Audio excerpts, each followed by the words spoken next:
Hi there, thank you for joining. My name is Owoseni and I'm thrilled to have you join me in this exclusive video amidst your demanding schedule. In the next few minutes, I'm going to unveil 7 key priorities that will transform your leadership, your influence, and your legacy, guiding you to evolve from just being a manager to becoming an inspirational leader. But first, who am I and why should you listen to me? So let's get right into this. I'm going to transition into my presentation so you can focus on the content. If you watch to the end, I have a special exclusive offer that I'm going to be gifting to you, right?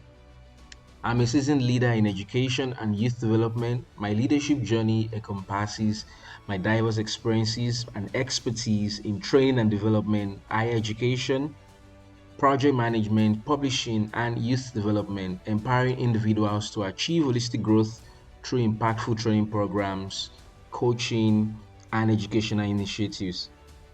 As a life and leadership coach, I guide executives on a transformative journey to evolve from managers to inspirational leaders, thereby achieving exceptional results that transcend their tenure.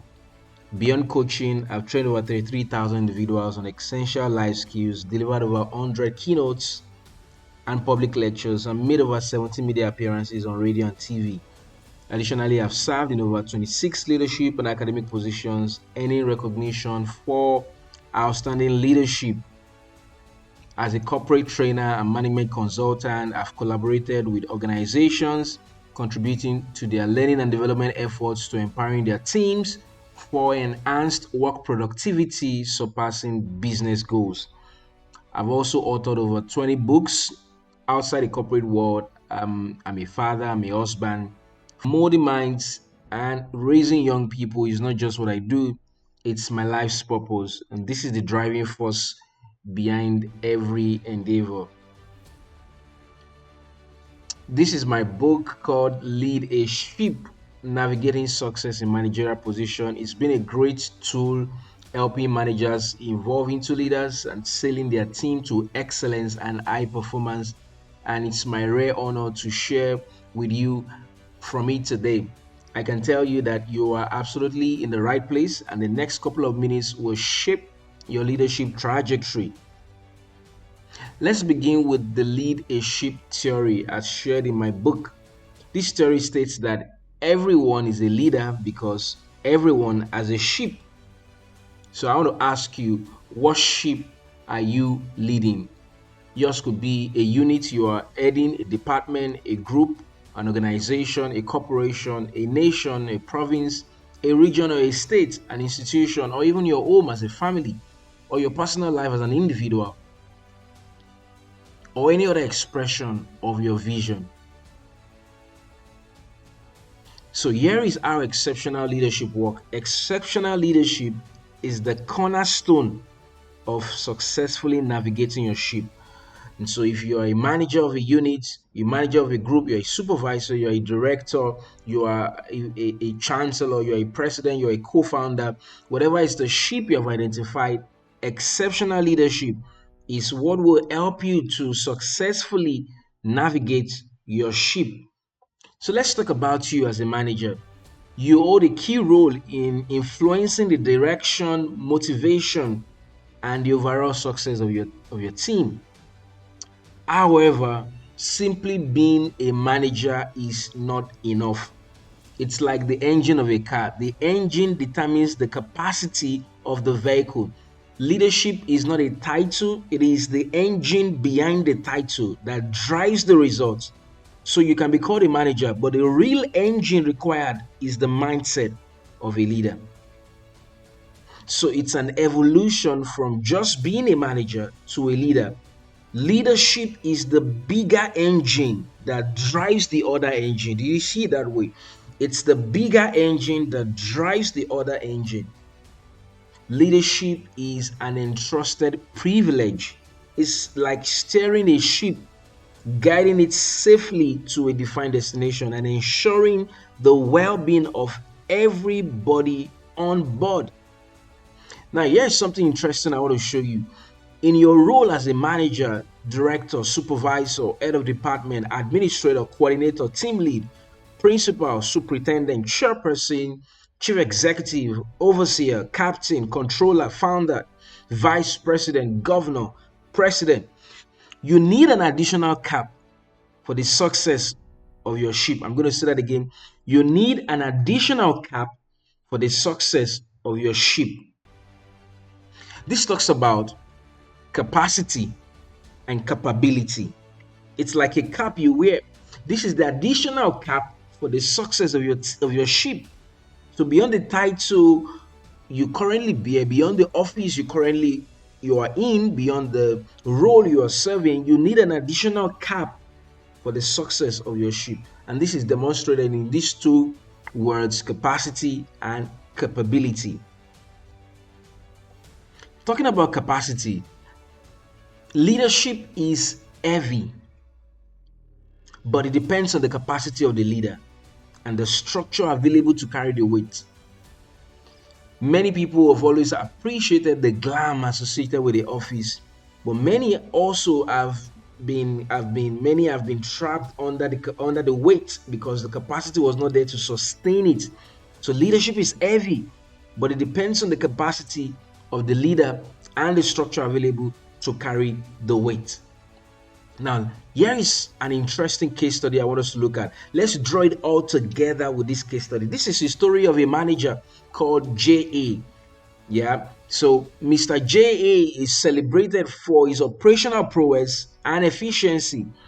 Because of his stellar performance as a manager, he was recommended, appointed, and promoted as the head of a strategic unit, a role he desired earnestly. However, beyond this career milestone, there was a fundamental gap: his leadership capacity. He was unaware of what he didn't know. In psychology, we call this state unconscious incompetence, a state of waiting for deficiencies to become apparent, and that can be dangerous as a leader. So let's look at this. The first thing was that he was appointed and he was promoted. Upon assuming his role, Mr. J.A. was filled with excitement and optimism. The joy of leadership and the associated prestige fueled his initial excitement.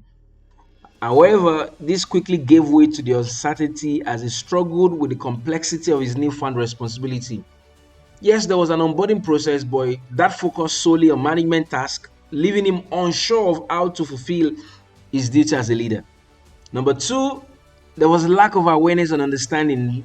Despite being elevated to a leadership position, Mr. J.A. lacked awareness of what true leadership entails, both at a personal and a corporate level. He failed to recognize the importance of articulating his personal vision in alignment with the corporate vision, building a personal brand, and even thinking about legacy beyond the office. And so he neglected to develop his leadership capacity, and that left him unprepared to tackle the demand of the role. This is great. Now, watch the third thing that happened. The third thing that happened was that he started mimicking the predecessor. Because of the gap, the leadership capacity gap, it resulted to mimicking the behaviors and action of his predecessor. He did what he did. He led how they led. And of course, this resulted into lack of authenticity and inability to adapt to new challenges and circumstances. He could not lead with confidence and conviction. The fourth thing we observed from Mr. J.A. was that he focused solely on administrative tasks. He wasn't sure what to focus on as a leader. So he narrowed his focus on administrative tasks, signing memos, processing approvals, and rather than driving the vision, building a culture, inspiring his team, he became immersed in operations, neglecting the broader strategic goals of the organization. That's not all.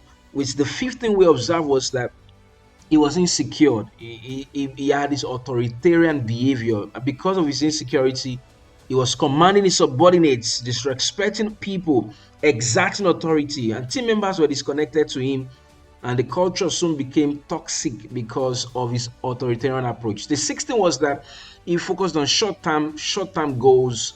He prioritized immediate results and personal gratification. Yes, he enjoyed the perks of the office, but it sacrificed long-term strategic thinking, and it made the unit unable to innovate, adapt, and even thrive in a dynamic business environment. The last but not the least here was that his impact was limited and he missed several opportunities. Right, even after he completed his tenure as the head of the unit, his impact was negligible. People soon forgot his tenure because he achieved just such short-term objectives. He failed to do salient things a leader should do. He only remained a manager.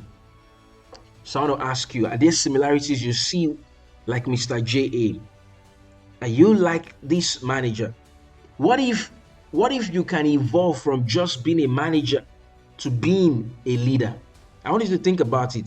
So here are 7 key priorities to transform your leadership, influence, and legacy as an exceptional leader. One is that you can now begin to lead with increased awareness. This is what Mr. J could have done. Investing in developing his leadership capabilities, ensuring that he's well prepared to effectively navigate the demands of the new leadership role. And of course, you can begin to lead with an authentic approach rather than just doing what others did.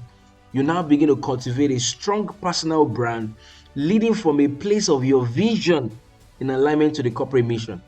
And of course, you can also begin to lead with strategic focus, shifting away from mere administrative tasks to strategic leadership.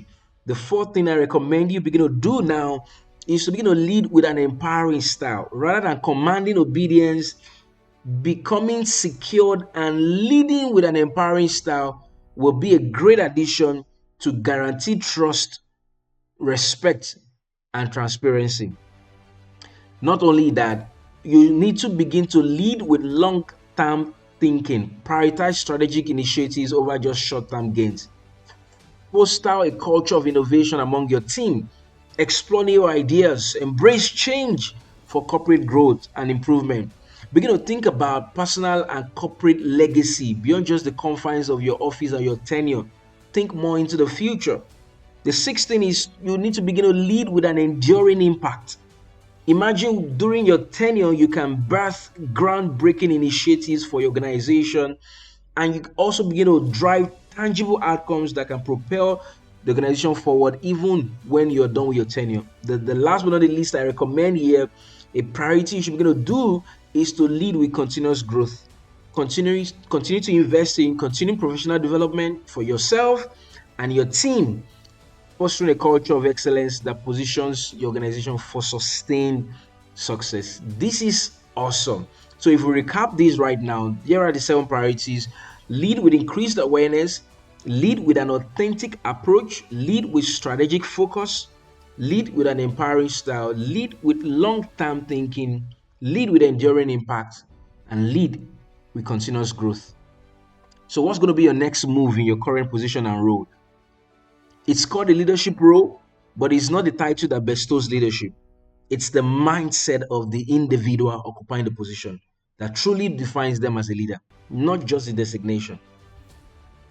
If that's the case, I want to encourage you to take the next step towards transforming your leadership by booking a discovering coaching call with me. Don't miss out this opportunity to invest in yourself and your leadership journey. I believe that together we can explore more in-depth strategy and personalized coaching opportunities to enhance your leadership capacity and mindset. And time is of the essence in your leadership journey. Why? Because your tenure is time-bound. So I don't want you to delay. It will last for 60 minutes, and I can't wait to celebrate you on the journey you're about to begin. You can scan the QR code or input the link on the screen to make your booking, right? I want to say thank you for watching. I'll see you on the discovery call. Bye for now.